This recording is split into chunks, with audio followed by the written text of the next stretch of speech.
gudoomiyaha gobolka Togdheer Xamse Maxamed Cabdi oo telefishinka Saab u waramayay ayaa waxa uu ka hadlay xisaabiye xarunta maamulka gobolka Togdheer oo intii lagu guda jiray isbuucan ilaa yahay meel uu ku sugan yahay. Gudoomiyaha gobolka Togdheer waxa uu sidoo kale telefishinka Saab u xaqiijiyay lacag dhan 30 milyan oo shilinka Soomaaliland inay ku maqan tahay xisaabiyahaasi la leeyahay. waa sida uu gudoomiyuhu hadalkiisa u dhigay waxaana kamid ah hadaladiisii xisaabiyaha gobolka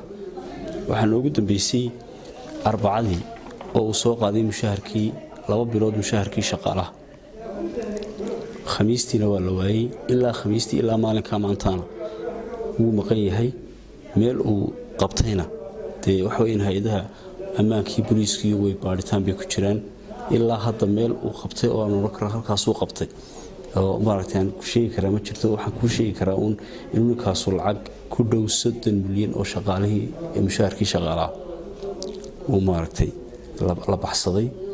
oo dadka shaqaalaha masaakiinta mushaharooyinkoodii ah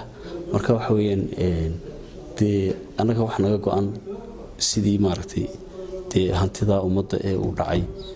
looga baadidoon lahaa meel kasta oo tagayna looga daba tagi lahaa marka waxa weeyaan ilaa hadda meeshaas uu tagay ama halkaas uu jooga ma hayna laakiin inuu deynakaasu meel kasta uu tagayba ay sabab u tahay inuu dhacay hantidii ama mushaharkii shaqaalaha masaakiinta ee uu gacanta ku hayay. Xamse Maxamed Cabdi gudoomiyaha gobolka Togdheer oo hadalkiisa sii wata ayaa sheegay inuu hore uga wareejiyay xisaabiyaha gobolka lacagtii uu soo qaadi jiray cuqaasha gobolka Togdheer waxaan uu sheegay sababaha uga wareejiyay lacagtaasi waa kan isagoo gudoomiyaha arrimahaasi ka hadlaya. waxa kale oo iyadana xusid mudan waqtiga anigu aan imi waxaan ka joojiyay inuu qaado mushaharka cuqaasha sababteeduna ahayd iyada oo waqtiyadii barasaabadii ugu horeeyay ilaa laga soo bilaabo baa leeyahay xamarji lagu xigsiyo ninka la yiraahdo Maxamed Muuse Deeriye qabyo tire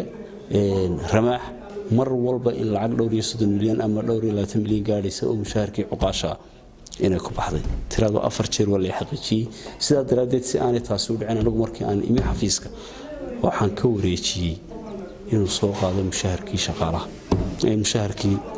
cuqaasha waxaan isleeyahay hadduu sanadkan aan joogay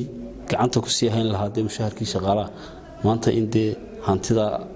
30 milyan ka badan 4 laabkeed ama 5 laabkeed ay ku maqnaan lahayd taasina runtii waxaan oran karaa waa nasiib wanaag Ilaahay subxaanahu wa ta'aala uu nagu ilhaamiyay marka insha Allah wixii ka soo kordhinka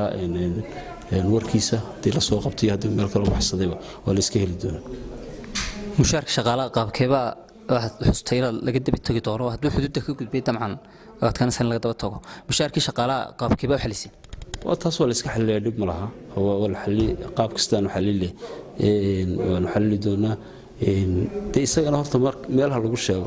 ninkii Xasan Sheekh baa Ilaahay u naxariistay waxa la Xasan geeli waa miyaad maartay baadi geeli uu lumay miyaad baadi doonin dabadna xulaash qiyaasag la soo sheego waxaan uga jeedaa marka